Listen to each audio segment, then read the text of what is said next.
नमस्ते दोस्तों, आपका स्वागत है द मूवी एको में। आज हम 2025 की क्रिप्टोमैन नाम की मूवी को एक्सप्लेन करेंगे जो एक सच्ची घटना पर आधारित है। लोगों को लगता है क्रिप्टो करेंसी पैसे बनाने का एक आसान तरीका है। ये कहानी ऐसे ही एक गरीब लेकिन बेहद तेज दिमाग वाले लड़के की है जो किसी भी तरह अमीर बनना चाहता है। वो एक ऐसा कॉइन बनाता है जो कुछ ही महीनों के अंदर क्रिप्टो करेंसी के टॉप कॉइनों में से एक बन जाता है। अगर आप क्रिप्टो करेंसी में दिलचस्पी रखते हैं तो इस वीडियो को अंत तक जरूर देखिएगा और वीडियो पर लाइक, कमेंट और चैनल पर नए हैं तो सब्सक्राइब करना मत भूलिएगा। तो कहानी की शुरुआत होती है दोह्युन नाम के एक लड़के से जिसे साउथ कोरिया के एक नामी स्कूल में स्कॉलरशिप मिलती है। दोह्युन बेहद होशियार और पढ़ाई में काफी तेज था और वो अपने स्कूल का दूसरा सबसे होशियार स्टूडेंट था। लेकिन वो एक बेहद गरीब घर का लड़का था। उसका पिता बचपन में ही उन्हें छोड़कर चले गए थे और उसकी माँ एक वृद्धाश्रम में नर्स का काम करती हैं। स्कूल में दोह्युन ही इकलौता ऐसा स्टूडेंट था जिसकी आर्थिक हालत कमजोर थी। उसकी माँ चाहती थी दोह्युन एक अच्छे स्कूल में पढ़े ताकि वो पढ़ लिख कर एक बड़ा आदमी बन सके और उसे उनके जैसे गरीबी ना देखनी पड़े, चाहे उसे उसके लिए कर्ज ही क्यों ना लेना पड़े। पढ़ाई में इतना होशियार होने के बावजूद दोह्युन पर किसी का ध्यान नहीं जाता। वहीं टानो नाम का एक फिजिकली डिसेबल लड़का था जिसकी उसकी आर्थिक स्थिति अच्छी होने के बावजूद सरकार की तरफ से उसे स्कॉलरशिप मिलती है क्योंकि वो फिजिकली डिसेबल्ड था। उसकी कमियों की वजह से उसे टीचर्स की तरफ से ज्यादा प्रेफरेंस भी मिलता था। यह देखकर दोह्युन को अंदर ही अंदर काफी बुरा लगता है। वो देखता है टानो लग्जरी मर्सिडीज कार से स्कूल आता जाता है जबकि दोह्युन पैदल स्कूल जाता है और देर रात तक घर लौटता है। दोह्युन अब इस गरीबी भरी जिंदगी को और नहीं जीना चाहता था। इसी वजह से वह कॉलेज के लिए स्कॉलरशिप हासिल कर वहां से निकलना चाहता था। एक दिन दोह्युन गलती से सुन लेता है कि कॉलेज की स्कॉलरशिप जो उसे मिलनी थी अब टानो को दी जाएगी। ये बात दोह्युन को बिल्कुल मंजूर नहीं थी क्योंकि उसके मार्क्स टानो से कहीं ज्यादा होते हैं। वो अपने टीचर्स से सवाल करना चाहता था क्योंकि उसके हिसाब से टानो को सिर्फ उसकी डिसेबिलिटी की वजह से स्पेशल ट्रीटमेंट दिया जा रहा था। इस सब के बाद दोह्युन अपने भविष्य को लेकर हताश हो जाता है और सोचने लगता है कि क्या वह कभी सफल हो पाएगा। वो बस मेहनत करता रहता है और अपनी माँ को दिलासा देता है जो हमेशा उसके लिए दुआ करती रहती हैं। खैर, अब समय बीतता है। दोह्युन हाई स्कूल कंप्लीट करके यूनिवर्सिटी में दाखिला ले लेता है और दोबारा अपने सपनों को पूरा करने के लिए मेहनत करने लगता है। वो एक इंटर्नशिप प्रोग्राम के लिए इंटरव्यू देने जाता है। वहीं उसकी मुलाकात हान नाम के एक लड़के से होती है।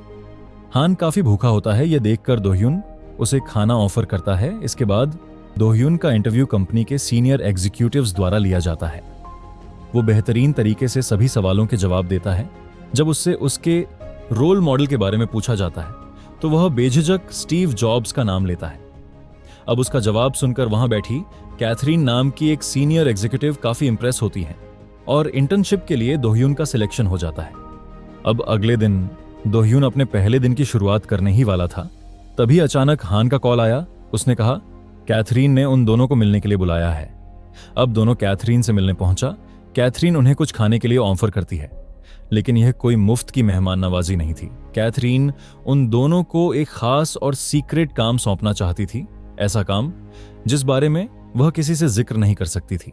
उनका काम था कैथरीन की फ्रांस में पिछली कॉन्फ्रेंस के दौरान हुए फाइनेंशियल ट्रांजैक्शंस की रिपोर्ट तैयार करना।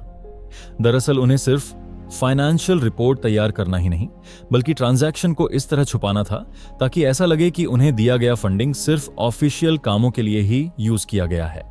लेकिन सच्चाई यह थी कि वह पैसे कैथरीन ने 5 स्टार होटल, लग्जरी शॉपिंग और स्पा वगैरह में अपने ऊपर खर्च किया था। अब दोह्युन ने इस समस्या का हल बड़ी आसानी से निकाल लिया। उसने उन सभी खर्चों को ऐप डेवलपमेंट और एप्लीकेशन टेस्टिंग के नाम पर दर्ज कर दिया, ऐसे प्रोजेक्ट्स के लिए जो कभी हुए ही नहीं। इस तरह वह गवर्नमेंट फंडिंग का पैसा अपनी पर्सनल चीजों पर खर्च करती है। अब दोह्युन और हान की इस काम से कैथरीन काफी इंप्रेस होती है और उन्हें एक लग्जरी रेस्टोरेंट में डिनर के लिए ले जाती है। कैथरीन दोह्युन को एक लिफाफा भी देती है जिसके अंदर एक चेक था। यह देखकर दोनों काफी खुश हुए क्योंकि उनकी जिंदगी की यह पहली कमाई थी। अब इस बात को सेलिब्रेट करने के लिए वो दोनों अपने दोस्तों के साथ पार्टी करने लगते हैं। हान को लगता था कि दोह्युन किसी अमीर घर से है क्योंकि वह डेचिडोंग हाई स्कूल का स्टूडेंट रह चुका था, इसलिए वो दोह्युन को उसके हर प्रोजेक्ट में साथ देने का वादा भी करता है। फिर एक दिन उन दोनों की नजर सरकार की एक स्कीम पर पड़ती है। सरकार 30 साल से कम उम्र के यंग एंटरप्रेन्योर्स को जो अपना बिजनेस शुरू करना चाहते हैं उनकी मदद करने के लिए तैयार थी। शर्त बस इतनी थी कि उन्हें एक कंपटीशन में हिस्सा लेना होगा और जो भी उस कंपटीशन को जीतेगा उसे 9.2 मिलियन डॉलर की फंडिंग मिलेगी।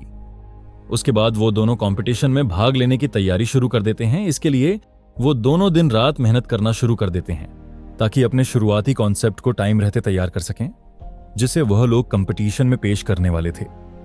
आखिरकार उनकी मेहनत रंग लाती है और वे कंपटीशन जीत जाते हैं। इसके बाद उन्हें सरकारी अधिकारियों के साथ डिनर पर बुलाया जाता है। हान को यकीन ही नहीं हो रहा था कि उनकी मेहनत का इतना बड़ा फल उन्हें मिला है। वहीं दोह्यून उसे शांत रहने की सलाह देता है ताकि अधिकारी उन पर और ज्यादा भरोसा करें। अब जब उन्हें फंडिंग मिल गई है तो वे दोनों कैथरीन की तरह पैसों का इस्तेमाल अपने पर्सनल खर्चों के लिए इस्तेमाल करने लगते हैं, जबकि फाइनेंशियल रिपोर्ट में दिखाते हैं कि सारा पैसा बिजनेस के एक्सपेंसेस में इस्तेमाल हो रहा है। अब इसके बाद वो दोनों इस तरह की कई कॉम्पिटिशन्स में पार्टिसिपेट करने लगे और नतीजा हमेशा एक जैसा रहा। दोनों मिलकर कई कंपटीशन जीते और अब उनके पास पैसों की कोई कमी नहीं थी। उनके कॉन्सेप्ट हमेशा इनोवेटिव और अनोखे होते थे। इसी वजह से दोनों ने हर कंपटीशन में जीत हासिल की। खैर, अब इसी बात ने ब्लॉकचेन इंडस्ट्री के एक बड़े बिजनेसमैन और कॉस्मो नाम की कंपनी के फाउंडर केविन का ध्यान दोह्यून और हान की तरफ खींचा। दरअसल केविन को दोह्यून के बनाए गए पहले के कॉन्सेप्ट में खास दिलचस्पी थी, जो था एक क्रिप्टो कॉइन का आइडिया। वो इस कॉन्सेप्ट को हकीकत में बदलना चाहता था, इसलिए उसने उन दोनों को अपने ऑफिस बुलाया और उनके सामने अपना कॉन्ट्रैक्ट रखा। हान अभी पूरा कॉन्ट्रैक्ट पढ़ भी नहीं पाया था, लेकिन दोह्यून को अपने आइडिया पर पूरा भरोसा था। उसने बिना कुछ सोचे कॉन्ट्रैक्ट पर साइन कर दिया। इस क्रिप्टो प्रोजेक्ट का नाम रखा गया मॉमी कॉइन। केविन को यकीन था कि यह प्रोजेक्ट अगले 5 वर्षों में उसकी कंपनी की वैल्यू को 10% तक बढ़ाएगा। कॉन्ट्रैक्ट साइन होने के बाद दोह्यून को इस क्रिप्टो का चेहरा यानी आइकन बनाया जाता है, जबकि केविन पैसिव इन्वेस्टर के रूप में मदद करेगा। दोह्यून को यह बात अजीब लगती है, जिस पर केविन समझाता है कि दोह्यून का नाम अब एक इनोवेटिव और भरोसेमंद एंटरप्रेन्योर के रूप में मशहूर हो चुका है, जो लोगों को इस मॉमी कॉइन पर भरोसा दिलाने में उनकी मदद करेगा।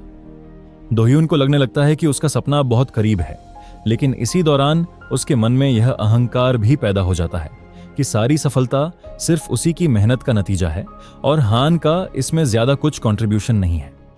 इस बात से हान को काफी ठेस पहुंचती है, क्योंकि उसने कभी सोचा भी नहीं था कि दोह्यून उसे ऐसा कहेगा।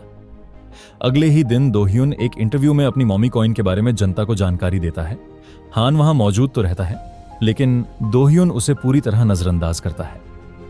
वो यहां तक कह देता है कि उसकी सारी सक्सेस के पीछे हान का कोई हाथ नहीं है। अब दोह्यून और केविन का नाम साथ साथ लिखा जाने लगा था, कोरिया के उन तमाम नागरिकों के लिए आर्थिक उम्मीद के स्तंभ की तरह, जिन्होंने मॉमी कॉइन में इन्वेस्ट किया है। अब उनके कॉइन की कीमत तेजी से ऊपर जाने लगा, क्योंकि बड़ी संख्या में कोरियाई लोग दोह्यून पर भरोसा करके मॉमी कॉइन में इन्वेस्ट करने लगते हैं। इस वजह से लॉन्च के सिर्फ 1 साल के अंदर मॉमी कॉइन दुनिया के टॉप 20 कॉइनों में शामिल हो चुका था। इस पॉजिटिव ट्रेंड की वजह से दोह्यून को एक नया निकनेम मिला, गॉड दोह्यून, उम्मीद जगाने वाला। एक ऐसा चेहरा जिससे लोगों को उम्मीद है कि वह उन्हें गरीबी से बाहर निकालने में मदद करेगा। अब दोह्यून ज्यादातर समय केविन के साथ बिताने लगा था, सिर्फ बिजनेस और पैसों की बातें। हर दिन यही सिलसिला चलता रहता। केविन अब दोह्यून को अपना छोटा भाई मानने लगा था, जिसे वह लगातार बिजनेस की बारीकियां सिखाता रहता। वो दोह्यून को समझाता है कि क्रिप्टो की दुनिया में सबसे जरूरी चीज भरोसा है। दोह्यून को लोगों को यकीन दिलाना होगा ताकि ज्यादा से ज्यादा लोग मॉमी कॉइन खरीदें, क्योंकि हर इंसान अमीर बनने का सपना देखता है। केविन की सलाह पर दोह्यून तुरंत काम करता है। वो सोशल मीडिया, न्यूज चैनल और कॉन्फ्रेंस के जरिए हर जगह मॉमी कॉइन को प्रमोट करने लगता है। फिर देखते ही देखते मॉमी कॉइन की कीमत और भी तेजी से बढ़ने लगती है। जल्द ही मॉमी कॉइन इतिहास की सबसे ज्यादा प्रॉफिट देने वाली क्रिप्टो करेंसी में 5वें स्थान पर पहुंच जाती है। लेकिन यह सारी सफलता ज्यादा समय तक बिना रुकावट नहीं चला, क्योंकि जितना ऊंचा पेड़ होता है उसे उतनी ही तेज आंधी का सामना करना पड़ता है। जैसे जैसे मॉमी कॉइन नई ऊंचाइयों पर पहुंचता है, वैसे वैसे मुश्किलें भी बढ़ने लगती हैं। अब मॉमी कॉइन की तेज रफ्तार को देखते हुए अमेरिका के रेगुलेटरी इंस्टीट्यूशंस को शक होने लगता है। उन्हें डर था कि कहीं यह 2022 में हुए लूना कॉइन जैसे हादसे को न दोहराएं। इसी वजह से दोह्यून और केविन को अमेरिकन ऑफिशियल्स के साथ एक मीटिंग करनी पड़ती है, जहां उनसे मॉमी कॉइन की सक्सेस को लेकर कई सवाल पूछे जाते हैं।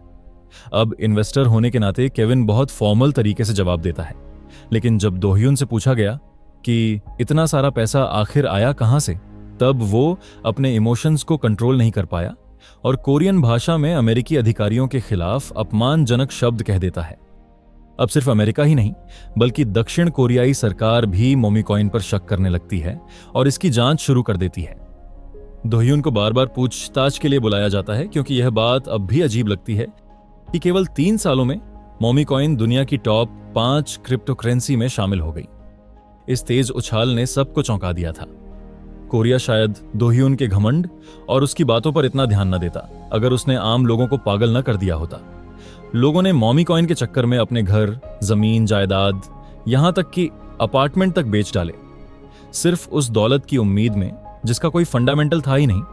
लेकिन दोह्यून ने इन आरोपों को नकार दिया। उसका कहना था कि उसने कभी किसी को मोमीकॉइन में इन्वेस्ट करने के लिए मजबूर नहीं किया। दोह्यून यह भूल चुका था कि वही वह इंसान था जो दुनिया को ये झूठे सपने बेच रहा था और उसकी बातों में आकर लोग मोमीकॉइन के जरिए जल्दी अमीर बनने के चक्कर में कुछ भी करने को तैयार हो गए। अब कुछ टाइम बाद दोह्यून की अचानक हान से मुलाकात होती है। दोह्यून अब भी खुद को उससे ज्यादा समझदार मानता है और उसे और सीखने की सलाह देता है। यह सुनकर हान को काफी बुरा लगता है क्योंकि दोह्यून उन दोनों ने मिलकर किए स्ट्रगल और मेहनत को भूल चुका था। तब हान उसे कहता है कि जो अपनी मां की इज्जत करना ना जानता हो वह दुनिया की इज्जत क्या करेगा। दरअसल हान जब एक दिन दोह्यून के दफ्तर पहुंचा और उसने वहां पर उसकी मां से जुड़े रिकॉर्ड देखे, तब उसे पता चलता है दोह्यून असल में एक गरीब घर का लड़का है और उसकी मां एक वृद्धाश्रम में नर्स का काम करती है। उसी पल उसे एहसास हुआ कि दोह्यून दुनिया से खुद की और अपनी मां की असली पहचान छुपा रहा है और उसे दुनिया के सामने स्वीकार नहीं करना चाहता क्योंकि वह गरीब है। मोमीकॉइन से दोह्यून चाहे जितना भी पैसा कमा ले, उसे यह नहीं भूलना चाहिए कि यह सब उसकी मां के बिना कभी मुमकिन नहीं होता। अब इस बारे में दोह्यून की मां को तब पता चला जब एक दिन उसने गलती से स्टोर रूम की सफाई करते हुए पुरानी फैमिली फोटो देखी। उन तस्वीरों में कहीं भी उसका चेहरा नहीं था, सिर्फ पिता की तस्वीरें बची हुई थीं। यह देखकर उसकी मां का दिल पूरी तरह टूट जाता है।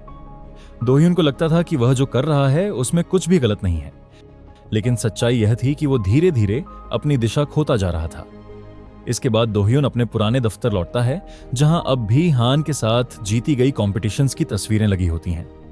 वह पुराने रिकॉर्ड और फाइलें खोलकर उन दिनों को याद करता है जब दोनों ने साथ मिलकर स्ट्रगल किया था। तभी उसकी मुलाकात एक इंटर्न से होती है जिसे देखकर उसे अपना शुरुआती दौर याद आ जाता है। उस इंटर्न ने उसे खाना ऑफर किया और उसे उसकी सफलता का राज पूछा। अब वह इंटर्न अपना प्रोजेक्ट दिखाकर पूछता है कि मोमीकॉइन में निवेश कब करना सही रहेगा। पहले तो दोह्यून टाल देता है, लेकिन उसकी मेहनत और लगन देखकर दोह्यून उसे कहता है कि जितनी जल्दी हो सके मोमीकॉइन को बेच दो। खैर, अब दोह्यून की परेशानियां बढ़ने लगती हैं। मोमीकॉइन की कीमत अब तेजी से गिरने लगता है, हालांकि हालात अभी पूरी तरह काबू से बाहर नहीं होती।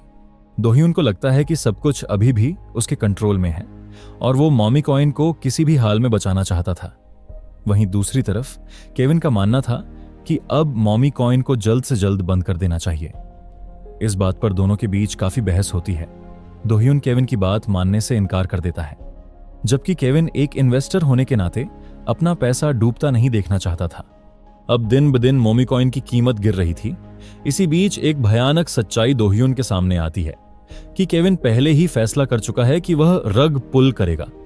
आसान भाषा में कहे तो क्रिप्टो करेंसी की दुनिया में रग पुलिंग का मतलब होता है जब कोई प्रोजेक्ट डेवलपर अचानक सारी लिक्विडिटी हटा देते हैं या सारा पैसा लेकर गायब हो जाते हैं। से प्रोजेक्ट की वैल्यू गिरकर जीरो हो जाती है और इसे रिटेल इन्वेस्टर को काफी नुकसान होता है। अब ठीक वैसे ही केविन मोमीकॉइन के इन्वेस्टर्स का सारा पैसा लेकर भागने के फिराक में था। यह सुनकर दोह्यून शॉक हो जाता है और वो इसका विरोध करता है, लेकिन केविन बेरहमी से उससे कहता है कि वो कंपनी का मालिक है और उसे दोह्यून की किसी बात से कोई फर्क नहीं पड़ता। अब दोह्यून को समझ नहीं आ रहा था कि वो क्या करे। उसे एहसास होता है कि शायद वह केविन से दोबारा कभी नहीं मिलेगा। उसे समझ आ जाता है कि केविन ने शुरू से ही उसकी इमेज और नाम का इस्तेमाल सिर्फ अपने फायदे के लिए किया। सब कुछ एक झटके में खत्म हो गया। अब इस पूरे घोटाले का इल्जाम दोह्यून पर लगता है क्योंकि केविन किसी भी तरह की जिम्मेदारी लेने से इनकार कर देता है। उसका कहना था कि वो तो बस एक पैसिव इन्वेस्टर था जिसने दोह्यून के आइडिया में इन्वेस्ट किया था और सारा दोष दोह्यून पर डाल देता है। इसके बाद मोमीकॉइन की कीमत 99% तक गिर जाती है। दोह्युन अब मॉमी कॉइन को संभालने की हालत में नहीं था, क्योंकि यह पूरी तरह बर्बादी के कगार पर पहुंच चुका था। अब इस गिरावट से कोरिया के बहुत से लोगों को भारी नुकसान का सामना करना पड़ा। हालात इतने भयानक हो जाते हैं कि कुछ इन्वेस्टर तो खुदकुशी भी कर लेते हैं, क्योंकि उन्होंने अपना सब कुछ गिरवी रखकर मॉमी कॉइन में इन्वेस्ट किया था। लोग अब उनके दफ्तर तक पहुंच गए और उनके पैसे वापस करने की मांग करने लगे। दूसरी ओर हान ये खबर सुनकर हैरान रह जाता है कि मॉमी कॉइन पूरी तरह तबाह हो चुका है और उस पर धोखाधड़ी का आरोप लगाया गया है। एक रात दोह्युन अकेले बैठा हुआ था, तब वो ये रियलाइज करता है कि जो कुछ उसके साथ हुआ है वो सब कहीं ना कहीं उसकी ही गलती का नतीजा है, क्योंकि वो पैसे कमाने के चक्कर में अपने आप को भुलाकर अहंकार में डूब गया था। अब डर के मारे वो लंबे समय तक छिपा रहा, क्योंकि उसे डर था कि कहीं उसे पकड़कर जेल न भेज दिया जाए। लेकिन इसके बावजूद आखिरकार दोह्युन को गिरफ्तार कर लिया जाता है और उसे 150 साल की सजा सुनाई जाती है। अब एक दिन दोह्युन का वकील उससे मिलने आता है। तब बातों ही बातों में उस डिसेबल स्टूडेंट के बारे में अपने वकील से जिक्र करता है जो उसे स्कूल में मिला था। तब उसे एक चौंकाने वाली बात पता चलती है, वो स्टूडेंट असल में डिसेबल था ही नहीं, बल्कि उसने स्कॉलरशिप पाने के लिए हैंडीकैप होने का नाटक किया था। यह सुनकर दोह्युन पूरी तरह शॉक रह जाता है और उसके पास कहने के लिए कुछ भी नहीं बचता। और इसी के साथ सच्ची घटनाओं पर आधारित यह मूवी यहीं पर समाप्त हो जाती है। तो मिलते हैं अगली बार और एक रोमांचक कहानी के साथ।